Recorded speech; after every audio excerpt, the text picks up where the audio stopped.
Hey guys, Brendan, Sam, pleasure to meet you. The You Whale too. is my favorite movie of the year. Sam, amazing job, brilliant writing, and Brendan, chef's kiss, man, outstanding performance. Brendan, you do such a great job of finding the humanity in any character you play, whether it's dramatic or comedy. Can you talk about finding that universal, relatable humanity in Charlie? We all know a Charlie in our lives. If they're not a friend, a family member, we've encountered plenty of those who present as he does, those who live with obesity. In his case, dangerously, it's dangerous to his health. He's hundreds and hundreds of pounds.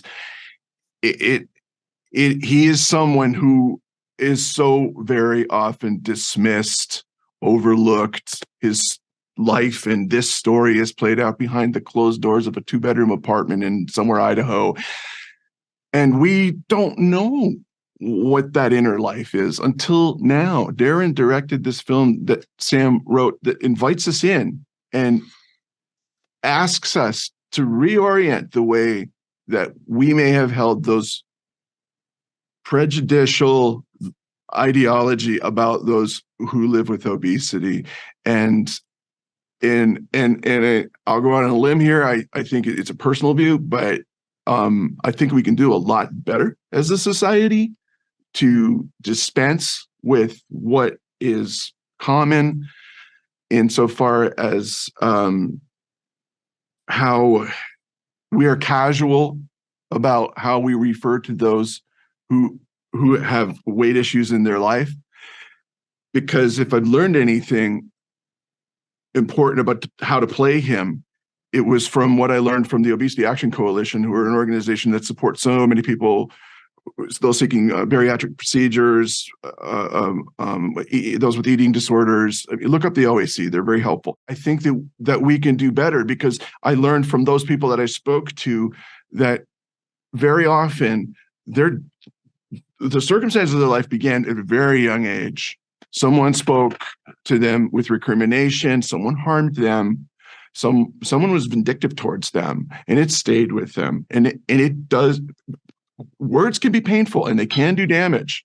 And I believe that we can do better than it. It seems like a simple enough Pollyanna, let's hold hand kind of notion, but it matters. It really matters with real life circumstances, which is the impetus behind Sam's play and screenplay. We're going to change some hearts and minds with everyone's help insofar as them dispensing with what they walked in the door thinking to how they're going to need to reorient that by story's end. I had a responsibility to play the character with as much dignity and authenticity, whatever that may look like to its audience or to the members of his family and friends who come through, the four other characters who come through that apartment. They're all seeking salvation in their own way. And Charlie's certainly no exception, knowing that he has very little time and comes to the realization, epiphany even, that if he doesn't do something right now and connect with the daughter who he knows in his heart he harmed worse in any way than anything that could have ever been said to him to bring him to the place where he felt poorly about himself, it's a long shot and he might not succeed.